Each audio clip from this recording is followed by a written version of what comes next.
Hey guys, Ark here, bringing to you Chapter 2, Episode 11 of my Learning Night Elf series. This episode is going to be covering Night Elf versus Undead matchup, specifically when the Undead player goes for a Ghoul Rush right off the bat. There was a request for a Ghoul Rush opening from the Undead player, as well as a Ghoul and Garg transition. We're going to break those up into two separate videos since they really do require two different responses. And so in this one, we're going to focus on specifically Ghoul Rushes. Now, just jump right into it, specifically around any type of rush strategy, regardless of the race, so whether it's undead ghoul rushing, human doing a tower rush, or just any type of rush in general. Your mechanics is going to play a very, very big role in defending it, but there's also a lot of things such as base defenses and such that can really aid you. And so I'll focus more on what the decision making is and just the general strategy component of it, but just know that your mechanics play a large role in it, and if there's one thing that you can help yourself overall, regardless of what you're playing against, is just your mechanics. So always try and focus on improving your mechanics, but when we talk about strategy and whatnot, a lot of times you're going to have to take mechanics out of that aspect, because there oftentimes it's not really your mechanics that cause you to lose. It may seem like it, but there's oftentimes strategical decisions that really make it extremely difficult for you to win the game unless you can just out micro your opponent. And a lot of cases, those scenarios aren't what you want to put yourself into. Very, very few times do you want to just always have to rely on your micro, because that's where inconsistencies can happen, where maybe you win against good players, but then just the next time you play, you just play like garbage. And that's generally what I'll try to avoid. So this video, like I said, we're going to focus on more of the strategical decisions. So not a whole lot going on right now. A couple key things that I will mention is AOW creeping, especially on this map. But if you think of like Terranistan or other maps where you have to utilize creeping mechanics to really creep efficiently, those are going to help you a ton, more so than what people would necessarily think. Good mechanics can definitely overcome poor creeping, but if you want to really have a way that kind of bumps your skill level up really, really quickly without really doing all that much work, it's just learning how to creep correctly. All you have to do is load up a custom game, do this opening, and try and creep as fast as you can. This camp specifically.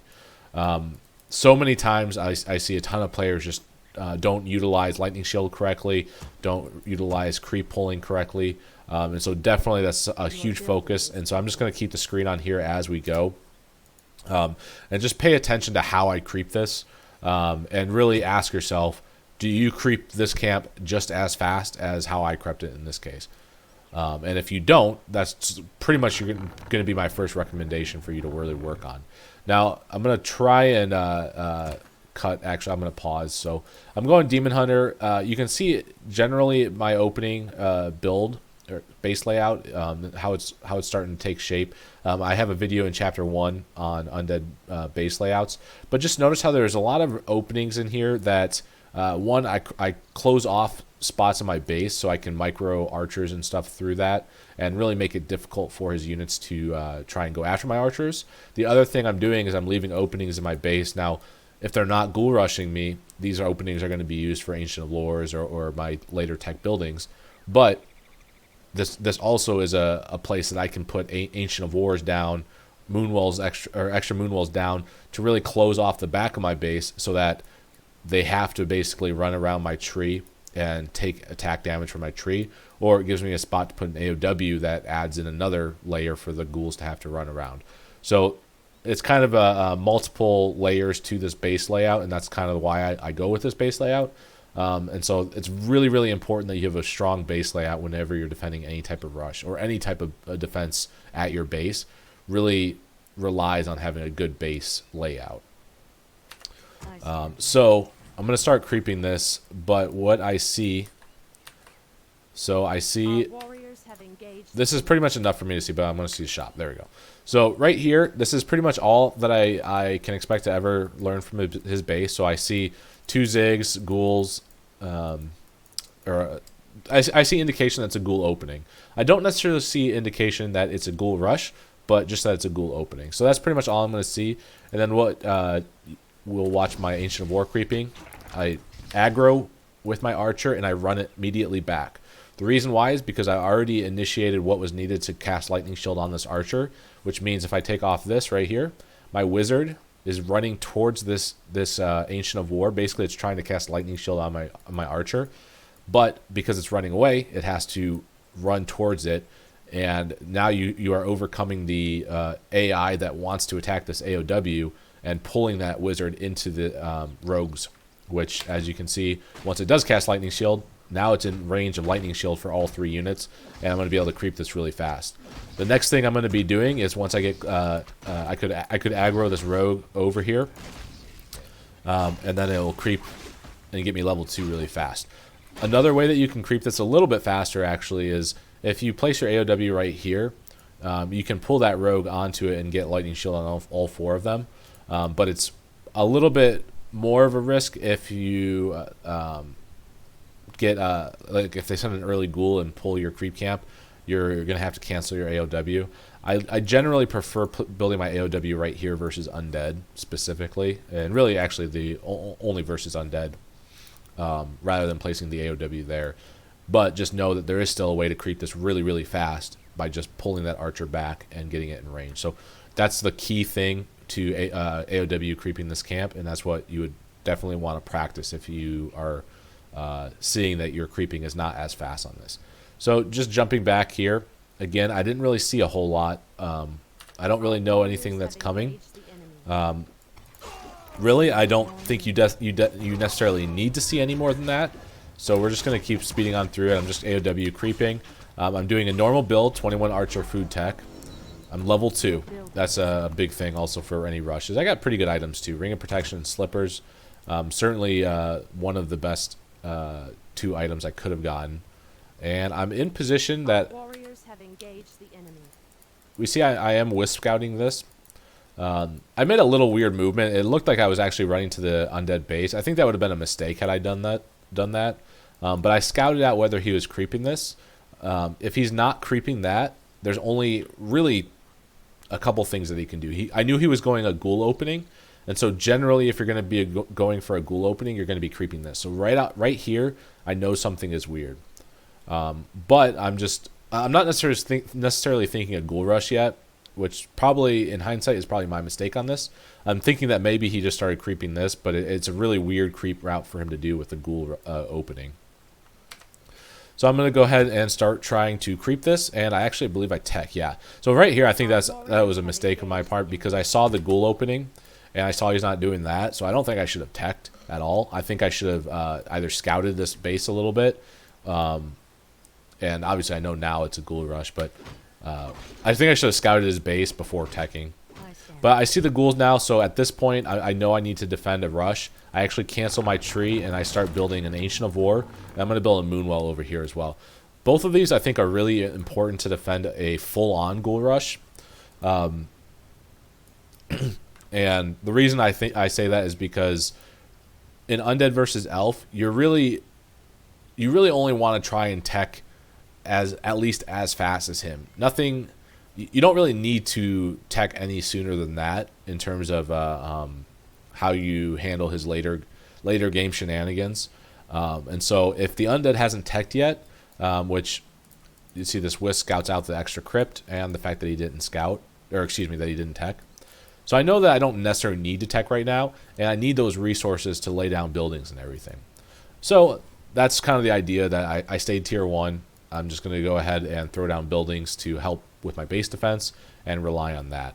The other key thing is, what do we got? We got 5 ghouls and a DK with aura versus 2 archers. You're not really going to have much more than this, so this is where mechanics, of course, can play a role into it. But your goal for playing against Ghoul Rushes is to buy time, because you need time to get your archers out for you to actually field an attack against him. And something to consider is that you're up against a DK with aura. He pretty much, all his purpose is to make ghouls have a little bit better movement speed. He can't coil, he can't heal anything. So he's really just a really, really strong ghoul that allows him to move faster. What you want to do is just waste time, and once you get enough archers, your Demon Hunter, which is an absolute beast of a hero, can just really be your main force at defending this. So if we watch, he's going to try and get aggressive on these archers, which ghouls can get aggressive with that aura, but I'm just going to run these away. So you see these are just running away. You never want to fight one-on-one with the ghouls, and he's got too big of an army count to really fight this. Now, he definitely makes some misplays there, that he keeps all of his ghouls on here, and he's trying to chase after that. Meanwhile, all he's doing to deny my buildings and my bases with his DK, which is not what you want to do. So I definitely get fortunate on this, and it's most games are not going to be like this, in the sense that your archer pools take his entire army away, but that's still the general idea, is you want to just keep stalling for time until you get more units out. Now, I'm actually going to get... I actually missed some production time on this AOW here, which is my mistake, but I'm going to be able to get this AOW out and then pump 2 AOW archers, and it's going to give me a pretty strong army pretty quickly. So 3 archers now. I'm going to add there we go. There's another one. I'm going to get another, or a 5th one here soon, and my defense is looking pretty strong right now because I have a good base layout. My Tree of Life and Ancient of War are going to be smacking a unit if they want to attack. And I'm scouting his base continuously. Basically, you want to know whether he has abandoned ship on this Ghoul Rush. If you find out way too late, where like you're still trying to overcommit to defending it, meanwhile he's just on his way to tier 2, you're going to be kind of shit out of luck. So just kind of taking down units here. Really hit most of his force right now. Ooh, that's a big skeleton army there. So I'll basically have his army at that point where it's just skeletons. I have 5 archers now, and at this point, it's almost impossible for the Ghoul Rush to actually succeed. And so at this point, I already feel, okay, all I need to do is make sure I don't fall behind on his tech, and I'm good. At this point, I would even find it acceptable to tech, because I know that I have an Ancient of War here to help defend. I've got a pretty large archer army already with a higher level Demon Hunter than he has a DK. So at this point, there's not a whole lot I'm scared of. And so really the key things I want to focus on that are really your best sources of overcoming this strategy is micro your archers away from your base. Don't feel like you have to fight and defend him right away. Just stall for time. Let your base take some damage, and let that damage be just extra time for you to field an archer army that can start really dealing with these ghouls without any unit losses. So with that said, that's pretty much going to be it. The keys, like I said, getting your buildings up and stalling for time. That's really all you got to do. There's, of course, your mechanics play a huge role in this. You have to be able to multitask. You have to be able to really micro well. And that's going to be the next big jump in your ability to defend this strategy is you have to be able to really control your archers really well. And it's really easy to say that and really difficult to implement, which is kind of also why I don't want to focus too much on it in the video. But just know that any type of rush strategy, your mechanics play a huge role in it. So thanks for tuning in, and we'll cover Ghoul Gargs on the next episode. Take care now, guys. Bye.